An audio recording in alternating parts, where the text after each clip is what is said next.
na Maleagi 4 toe.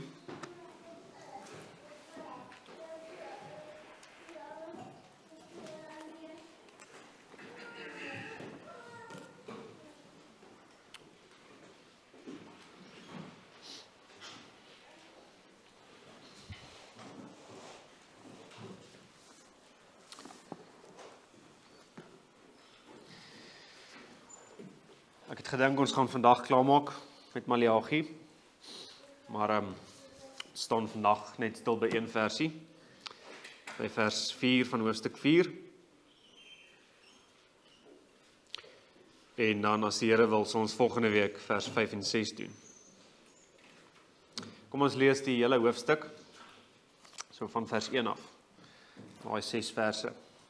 Hoor die woord van die Here, want kyk, die dag kom, en het brand soos 'n oond, dan sal al die vermeteles en almal wat goddeloosheid bedrywe 'n stoppel wees.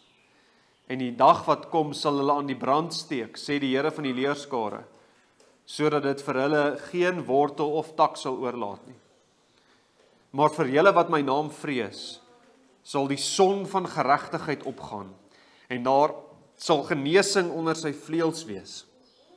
En julle sal uittrek en huppel soos kalwers uit die stal. En julle sal die goddelose vertrap, want hulle sal wees soos stof.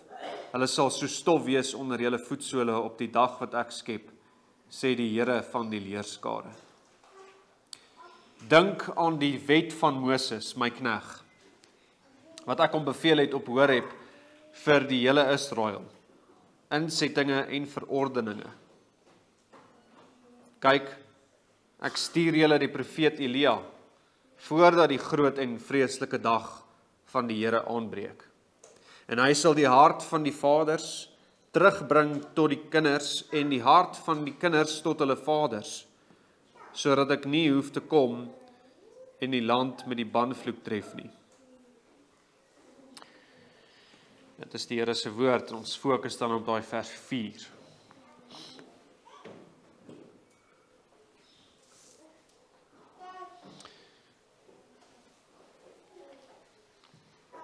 So dis nou die laaste versies in die Ou Testament.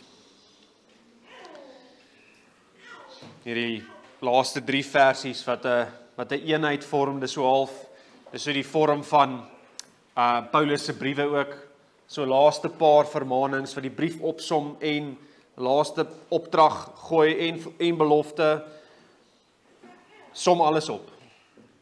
En hier sit nou aan die einde van die Ou Testament. Ja, die Hebreëse kanon eindig met kronieke, maar selfs daar is Maleagi se laaste verse die laaste profeet in die kanon. As jy die verwagting van 'n Ou Testament gelowige wil verstaan, tussen Maleagi en die Nuwe Testament, moet jy hierdie laaste 3 versies lees, vers 4 tot 6. Dis die verwagting van die ware gelowiges van Maleagi af tot Johannes die Doper kom. Dis die opsomming van die wet en die profete. Dis die opsomming van die Ou Testament. Voordat die groot en vreeslike dag van die Here aanbreek, moet jy hierdie verstaan. Voor die groot en deurligtige dag van die Here kom, moet jy hierdie verstaan. So ons gaan kyk, ons gaan deur daai verse werk, vers 4 tot 6, vandag nou net eers vers 4, maar daai verse het, daai 3 versies het 'n tema, en ons kan dit so saamvat, reformatie voor die dag van die Here. Reformatie voor die dag van die Here. So onthou, hoofstuk 4 is na hoofstuk 3 se laaste versie. In die Hebreëse Bybel is daar nie 'n hoofstuk 4 nie, dis alles deel van hoofstuk 3. So dit vloei uit hoofstuk 3 uit. Ons moet nie net hoofstuk 4 alleen lees nie. So hoofstuk 3 se laaste versie sê ons, dan sal julle weer die onderskeid sien tussen die regverdige en die goddelose, tussen die wat God dien en die wat hom nie dien nie. En ons het laas keer toe nog gekyk na daai eerste 3 versies van hoofstuk 4. Die Here gaan die regverdiges onthou, en dan gaan 'n onderskeid wees tussen die kerk en die wêreld, en hy gaan dit doen deur te kom in oordeel. Op sy dag gaan hy kom en oordeel. Hy gaan die trotsaars, daai vermeteles verbrand. Hulle gaan soos 'n stoppel wees. Hulle gaan nie eens in die vuur wees nie, hulle gaan net naby die vuur wees en dan gaan hulle net weg wees. Sy dag kom soos 'n oond, die hele dag. Daai vers 1 wys, dis die dag wat hulle verbrand. Die dag kom soos 'n oond. So die omtrek van die aarde gaan soos 'n oond wees. Verterend soos 'n wit warm oond. Hoekom? Want Jesus Christus self gaan in sy heerlikheid verskyn. Hy is die oond. En sy koms gaan oor die hele omtrek van die aarde wees. So wit warm soos 'n oond. Maar hy gaan ook hierdie onderskeid kom tref deur in sy koms sy heerlikheid te wys, nie net soos 'n oond nie, maar ook soos die goedheid van die son vir die regverdiges. Hy gaan op hulle skyn, sy aangesig gaan op hulle skyn, nie om hulle te verteer nie, maar om hulle te genees. Dis wat daai vleuels mos was. Die vleuels van die strale van die son is sy genesing. En dis sy openbaring in die evangelie. En hulle gaan dan saam met hom heers oor hulle en sy vyande. En dis so goed. Die Here sal kom en onderskeid tref tussen die regverdige en die onregverdiges, die goddeloses. Gelowige, kyk net weer na daai verse, vers 1 tot 3. Kyk wie kom vir jou. Hy kom vir jou, want hy het regtig sy kerk lief. Maar nou, sluit die Here deur Maleagi hierdie boek af, deur te sê wat gaan gebeur voor daardie finale dag kom. Voordat Christus kom soos die oond. Die Here gaan voor daardie dag voorbereiding tref vir die groot dag. Hy gaan reeds begin met hierdie onderskeid tussen die regverdige en die goddelose, tussen die wat God dien en die wat hom nie dien nie, voor die dag begin. En hy doen dit met hierdie laaste paar versies, 4, 5 en 6. Met voorbereiding. Voorbereiding in die kerk. Eerstens dan hierdie versie waarop ons nou stil staan, hy gee 'n opdrag vir die kerk. Vir die kerk wat wag op Christus se koms. Dink aan die wet van Moses, my knegt, wat ek hom beveel het op Horeb vir die hele Israel, insettinge en verordeninge. Ek dink 'n beter vertaling vir daai eerste woordjie is onthou. Dis letterlik wat daai dink aan, dis onthou die wet. Onthou die wet. Julle wat wag op die dag van die Here, onthou die wet van Moses.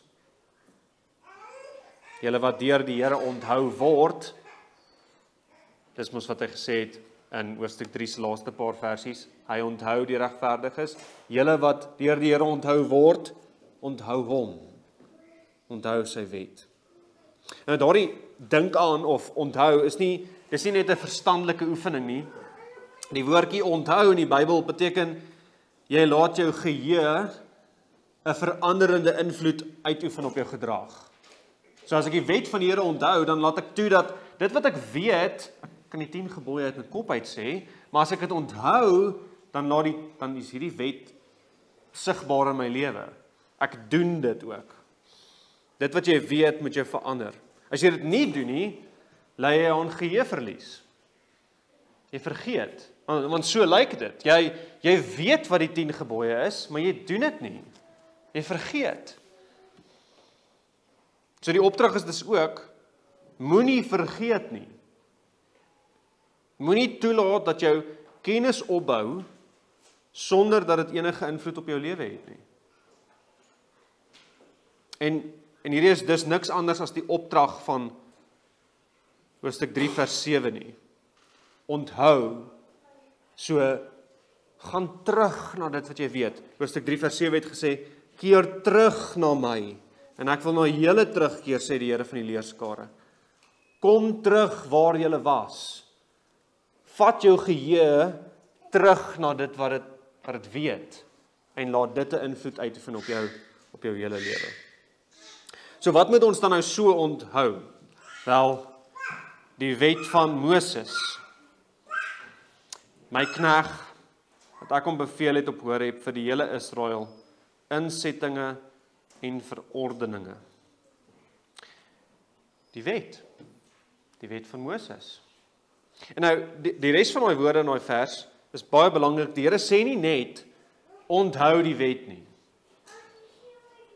Hy sê, dink ook daarmee saam aan hoe julle hierdie wet gekry het. Julle het die wet deur Moses gekry. En Moses was regtig groot. Onthou vir Moses. Hy was die middelaar van die ou verbond. Hy was die Here se knegg staan daar. Die een met wie die Here in 'n nabye verhouding was.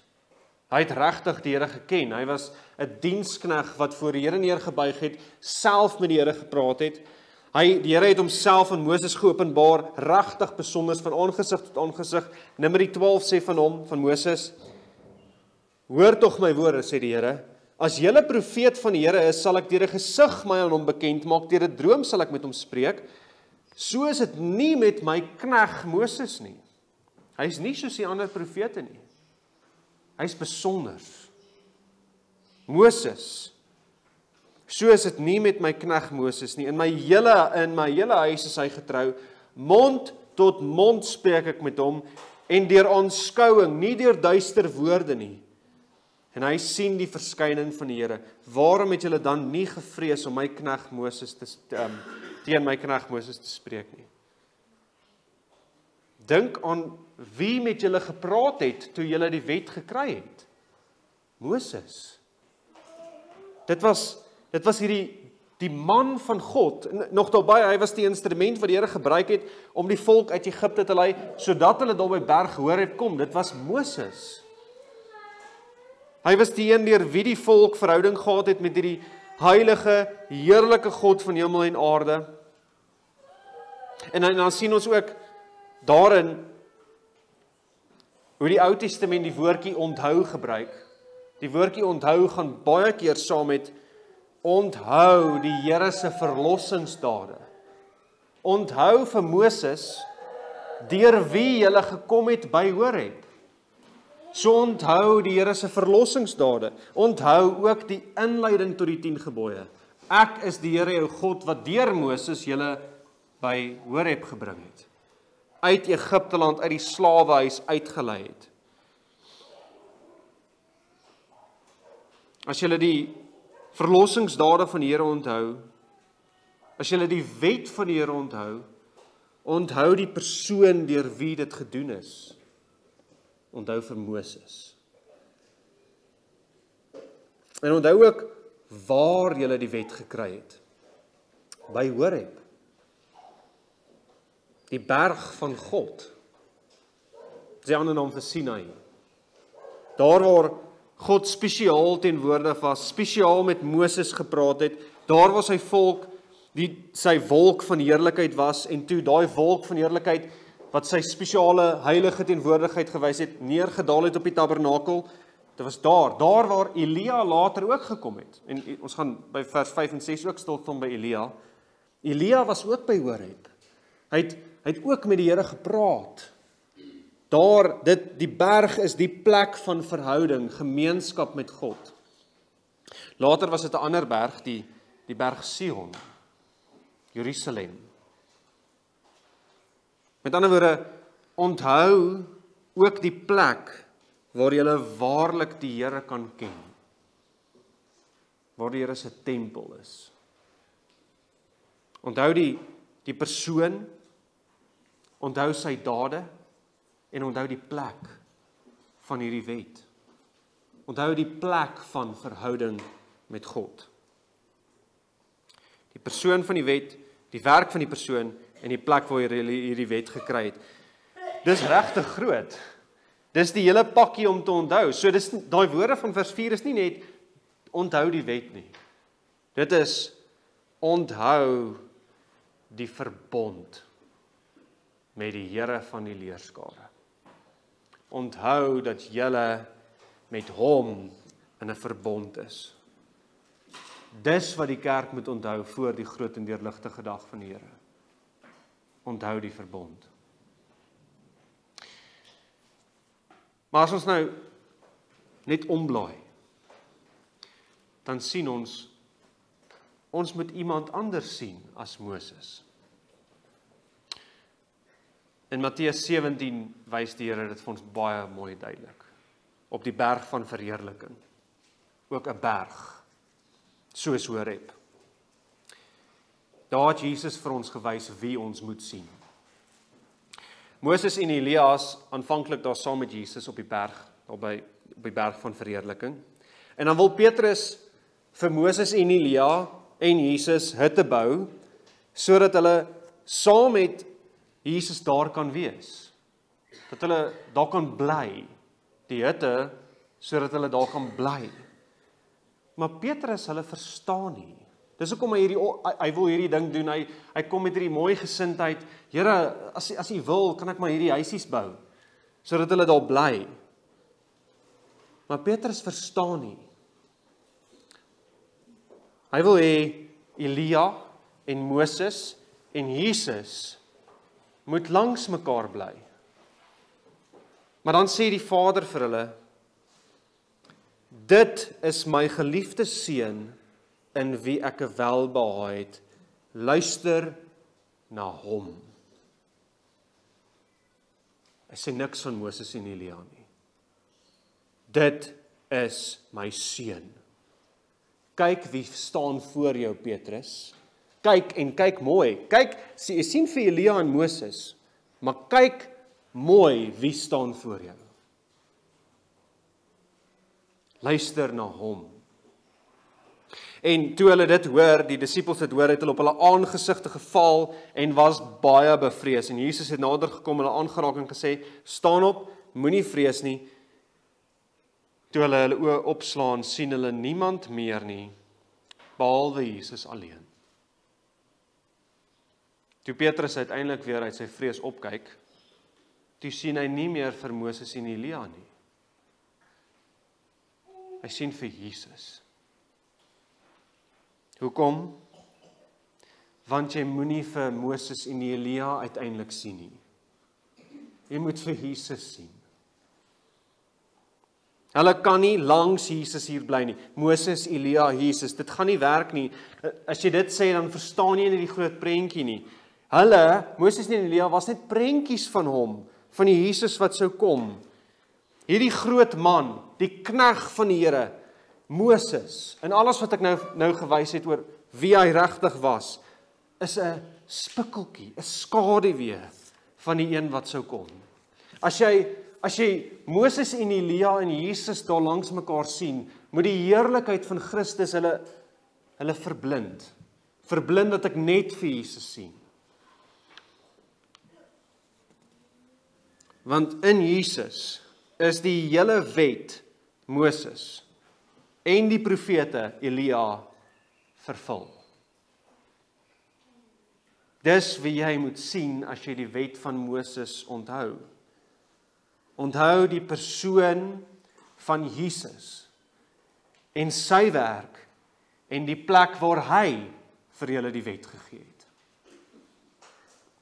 Reformatie voor die dag van die Here begin nou deurdat ons Christus onthou. Dink aan wie hy is in sy persoon. Hoeveel groter hy is as Moses. Reformatie begin deur dit te onthou. Kyk wie is Jesus, hoe oneindig magtiger en hoe eindig heiliger, hoe eindig beter hy is as Moses. Hy is die seun van God. dit is my geliefde seun. Hy is ware God en ware mens.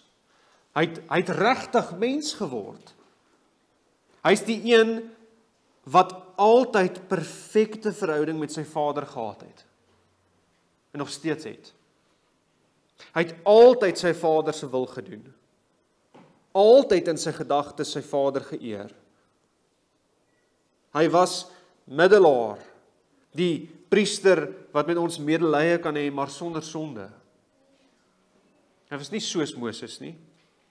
Hy was in alles sondeloos. Hy's die leeu en hy's die lam. Hy's nie soos Moses nie. Dit maak nie saak hoe groot Moses was nie. Moses was in die klein soos Jesus. Hierdie is belangrik. Jesus was nie soos Moses nie. Moses was soos Jesus.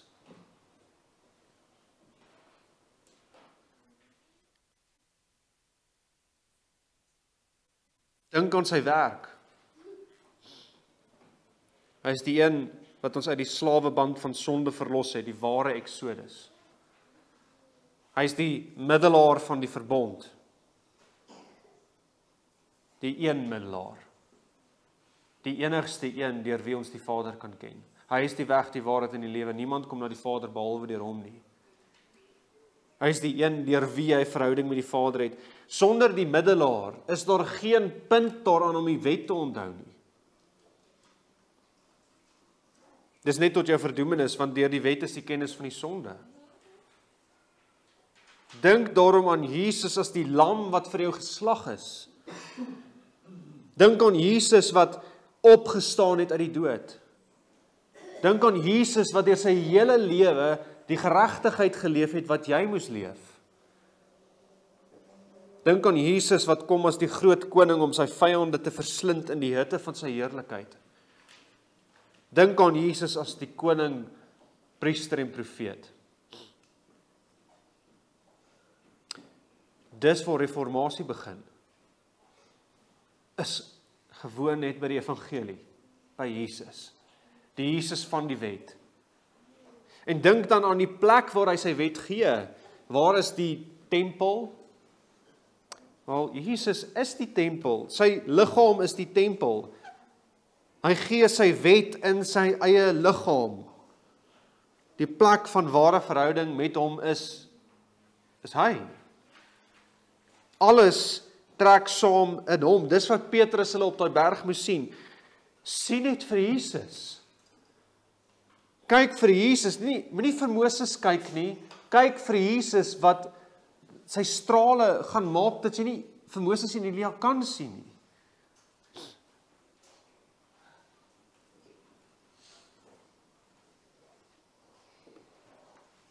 Maar dan ook, Jesus sê in Lukas 24 vers 44, alles wat oor my geskrywe is in die wet van Moses en die profete en die psalms moes vervul word. So oor wie gaan hierdie wet? Die wet van Moses. Die wet self gaan oor Christus. En Matteus 5 vers 17 tot 18 sê, Jesus sê, moenie dink dat ek gekom het om die wet of die profete te ontbind nie. So dis nie nou net 'n ding van, okay, ons moet nou nie meer die wet onthou nie, ons moet net kyk na die evangelie. Moenie dink dat ek gekom het om die wet of die profete te ontbind nie. Ek het nie gekom om te ontbind nie, maar om te vervul. Want voorwaar ek sê vir julle, voordat die hemel en die aarde verbygaan, sal nie een jota of een titeltjie van hierdie wet ooit verbygaan totdat alles gebeur het nie. Hoekom nie? Want Jesus is die een oor wie hierdie wet gaan. Hy het dit vervul. Die hele wet. Hy het dit gaan doen en hy het regtig. Hy het die hele wet vervul. Nie net die seremoniele deel, nie natuurlik dit ook. Hy het die wet van Moses wat ons op Horeb gekry het, die morele wet het hy vervul. Hy het dit gedoen in jou plek. So hier is nie net 'n oproep om reformatie begin deurdat ons die 10 gebooie mooi uit ons koppe uitleer nie. Dis 'n oproep om die persoon van die evangelie en sy wet te onthou. Dis niks anders as om Jesus te onthou nie. As ek die wet onthou, dan onthou ek vir Jesus. Want Jesus het die wet gedoen. Hy het nie gekom om die wet te ontbind nie, maar om dit te vervul. Ons kan nie die wet onthou sonder Jesus nie. Want die wet wys vir ons wie is Jesus.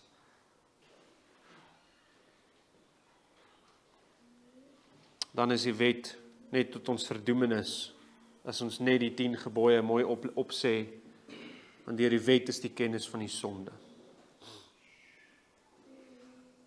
Maar hoe gaan ons nou reformeer voor Jesus se koms? Hoe bekeer ons terug na die Here? Hoe gaan ons hierdie wet van Christus onthou? Ek het dit nou klaar so 'n bietjie gesê, maar dit gaan begin in jou hart. In my hart, soos ons in vers 6 ook sien, ons gaan daarby uitkom volgende week. Dit begin deurdat jy as individu hierdie boek hoor, die woord van God, die woord van Christus, wat Christus openbaar op elke bladsy. Jy moet hierdie hoor. Jy moet dit oopmaak en lees. Dan met jou boek oop, voor die persoon van die wet, voor die persoon wat nou vir jou afgeskilder word in hierdie bladsye, val jy op jou knieë, en jy smeek dat hy homself aan jou sal openbaar, nie net op die letters van hierdie bladsye nie, maar in jou hart.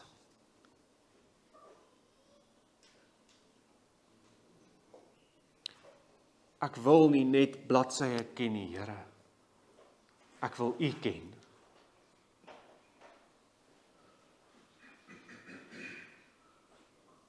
Dat ek al hoe meer kan sê wat Psalm 63 sê, O God, U is my God. O Christus, ek soek U. My siel dors na U. My vlees smag na U in 'n dor en uitgedroogde land sonder water. So het ek U in die heiligdom aanskou om U sterkte en heerlikheid te sien. Reformatie begin daar. En as jy sê jy voel nie na smag nie, want gelowiges voel dit. Hulle voel nie altyd om te smag na die Here nie. Nou dan preek jy vir jouself hierdie waarheid wat jou laat smag. Jy preek vir jouself, wie is Christus? Wat het hy gedoen? Jy preek vir jouself wat op hierdie bladsye staan. Kyk hoe mooi is Jesus. Jy sê dit vir jouself oor en oor en memoriseer die verse sodat ek my brein kan vul met hierdie waarheid.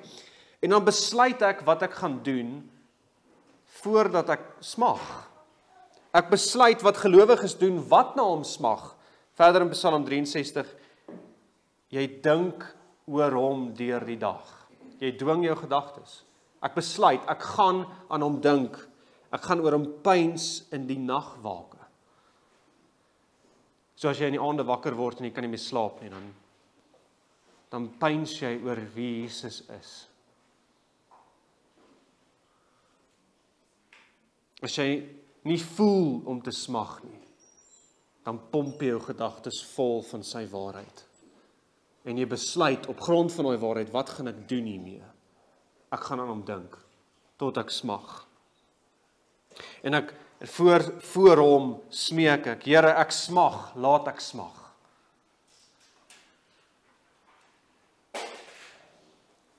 Deurdat jy dan oor hom nadink, sy werk, sy bediening, sy offer, sy opstanding, laat jy jou gedagtes lei na hoe hy hierdie wet gedoen het. So jy dink aan die persoon van die wet, en dan dink jy aan die wet van die persoon. Elke gebod, een vir een. Jy oordink hoe Jesus dit perfek uitgeleef het. Jy oordink hoe hy sy geregtigheid vir jou geskenk het, sodat jy meer en meer na hom sal smag, en sal smag daarna om hierdie wet te gehoorsaam. En baie keer sien ons, hierdie wet van die Here is hard. Ek wil nie hierdie doen nie. My sondige aard neig weg daarvan. Ek wil nie reformeer deur die wet te onthou nie. Die enigste manier is deur na die wet te kyk deur die evangelie. Kyk na Jesus. Smag na Jesus. As soos jy dan nou deur hierdie bladsye werk, dan sien jy ook, om die wet van Christus te onthou, is meer as 'n persoonlike saak. Die Here praat met 'n julle in vers 4, met die volk. Die volk as 'n geheel moet onthou. Dis asof die volk sy eie brein het. Die kerk het haar eie brein om te onthou. So eerstens, onthou is nie net 'n persoonlike saak nie, maar onthou gaan verder, gesinne moet die Here se wet onthou. Mans en vroue moet saam Christus onthou. Daarom, manne, julle moet julle vroue bedien met die wet van Christus. Julle moet die liefde van Christus bedien, deurdat julle julle vroue lei in sy wet. Dis wat Efesiërs 5 sê. Soos Jesus sy kerk was met die woord, so moet manne hulle eie vroue lief hê.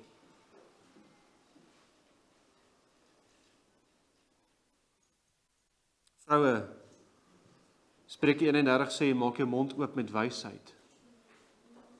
Wysheid om 'n hulp vir jou man te wees. Jy kry dit hier.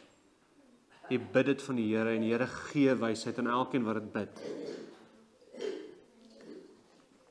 Maar dit is ook verder as net in die huwelik. Deuteronomium 4 vers 9 sê, neem jou dan in ag en wees terdee op jou hoede, dat jy die dinge nie vergeet, onthou, wat jou oë gesien het nie, en dat jy hulle nie uit jou hart wyk al die dae van jou lewe nie, en dan hoor hierdie, so onthou, moenie vergeet nie, en jy moet dit aan jou kinders en jou kindskinders bekend maak. Onthou in die skrif is 'n multigenerasie onthou. Dis nie net 'n persoonlike saak nie. Onthou in die Bybel is nie net vir my lewe hier nie. My lewe van my geboorte tot my sterfdatum, daar moet ek onthou nie. Onthou in die skrif gaan verder as dit. Ons tyd het ons gedagtes so ingeprop in ons eie boksies, maar dis nie die idee wat die skrif vir ons gee nie. Onthou strek oor generasies.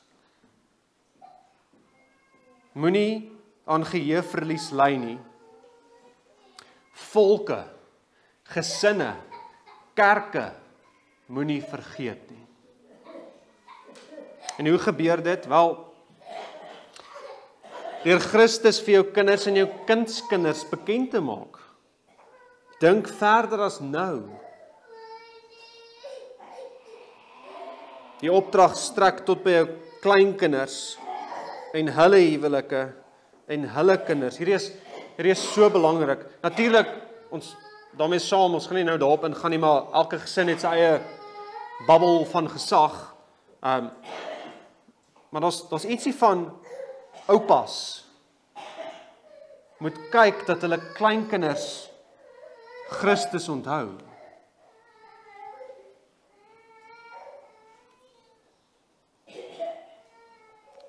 Ons vergeet hierdie deel van die wet. Ons vergeet dat die Here se onthou oor meer as 'n generasie strek. Dit gaan nie net oor jou nie.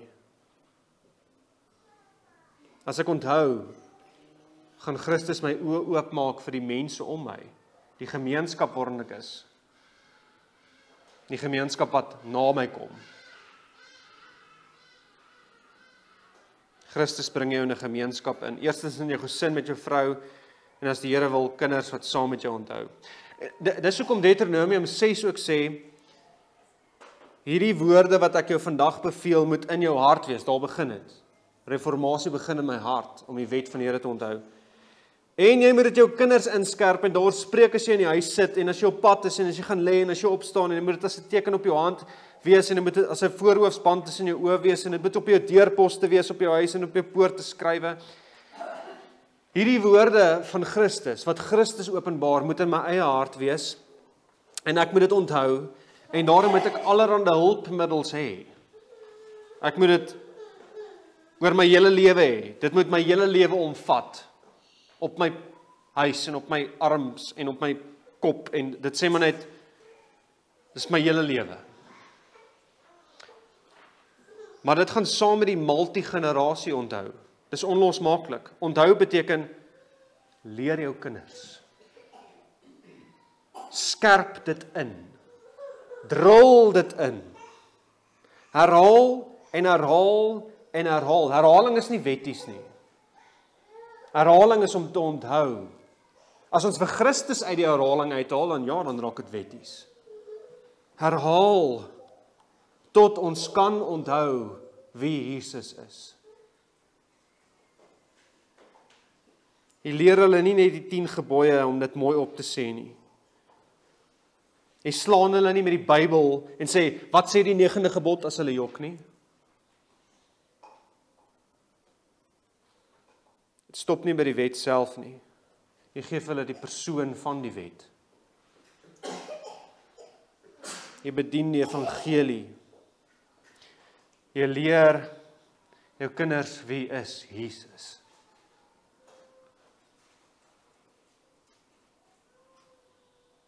En jy leer jou kinders dan om weier te dink as net hulle self. Want die evangelie bevry ons van selfgesentreerdheid. En jy leer dan jou kinders om van kleins af te dink, hoe gaan hulle onthou as hulle kinders kry? En hier is belangrik, opvoeding gaan nie net oor om vir jou kinders die evangelie te leer nie. Opvoeding om te onthou is om hulle te leer hoe om binne in hulle eie gesinne te onthou. Die opvoeding, die toerusting wat hulle nou kry as hulle 5 jaar oud is ook om hulle voor te berei, sodat hulle uiteindelik ook paas en maas kan wees, wat sal onthou in hulle geslagte en hulle geslagte.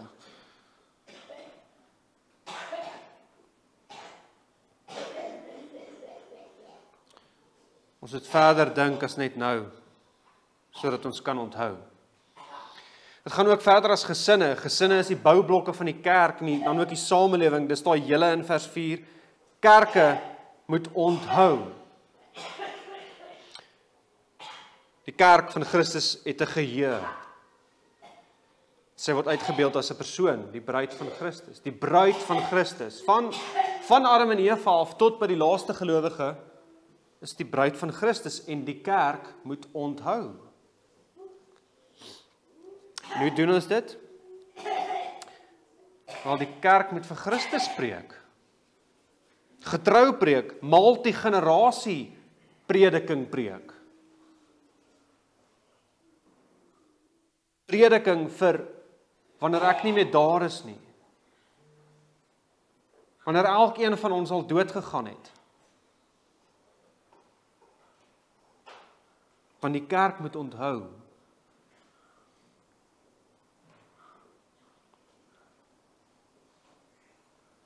Die kerk moet onthou deur as 'n geheel getuies te wees van Christus. Die kerk, die bruid van Christus, moet die skoonheid van haar man vir hierdie wêreld wys. Onthou. Die kerk onthou deur te bely wat sê Jesus. Dis hoekom ons dit neerskryf, sodat ons kan onthou wat sê Jesus. Ons skryf belydenisse neer sodat ons kan onthou. Kyk wat sê Jesus oor homself 1700 jaar terug. Ons moet onthou. Kyk wat sê Jesus oor hoe ons verlos word soveel jaar terug. En dan sit nie, ons wil die belydenisse in sigself onthou nie. Ons wil onthou wat sê Jesus. So onthou impliseer, die kerk gaan dit wat sy uit die skrif in die verlede geleer het, nou weer toepas. Die kerk moet die skoonheid wat sy van Christus in die verlede raak gesien het, weer sien. Daarom wil die kerk haar eie geskiedenis onthou. Nie as die doel in sigself nie, net weer, maar om Christus te onthou. Ons moet leer hoe om Christus te onthou, deur te onthou hoe ons in die verlede onthou het. Want die kerk, die bruid van Christus, het 'n geheue. Dit beteken, met elke nuwe dwaling wil ons onthou. Ons wil raad vra by manne in die verlede, wat toe reeds die skoonheid van Jesus gesien het en verdedig het. En met elke nuwe dwaling en aanval op die kerk wil ons sê, tot die wet en tot die getuienis, tot die wet van Christus.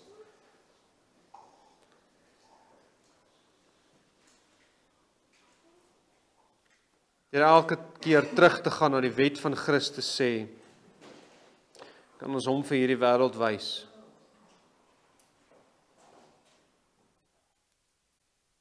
Dit is so hartseer as ons sien hoe die kerk aan geheueverlies ly. Ons doen net weer dieselfde dwalings, dieselfde foute. En ons onthou nie. Ons onthou nie Christus nie.